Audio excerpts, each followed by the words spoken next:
মুক্তিবাহিনীর উপপ্রধান ও বাংলাদেশ বিমান বাহিনীর প্রথম প্রধান একে খন্দকারের মৃত্যুতে গভীর শোক প্রকাশ করেছে ঢাকার ভারতীয় হাইকমিশন। ঢাকায় নিযুক্ত ভারতীয় হাইকমিশনার প্রণয় ভার্মা একে খন্দকারের ছেলে জাফরুল করিম খন্দকারকে একটি শোকপত্র পাঠিয়েছেন। গতকাল রাতে ভারতীয় হাইকমিশন এক বার্তায় এ তথ্য জানায়।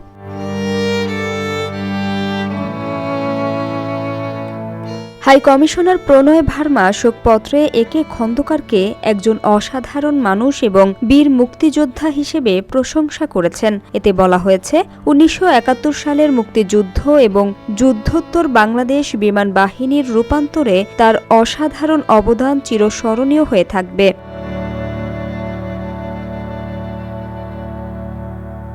মুক্তিযুদ্ধের অন্যতম প্রধান বীর সেনানী একে খন্দকার বীরউত্তম ২০ ডিসেম্বর ইন্তেকাল করেন। সাবেক এই এয়ার ভাইস মার্শাল পরে রাজনীতিতে যোগ দিয়ে ২ দফায় মন্ত্রীর দায়িত্ব পালন করেন।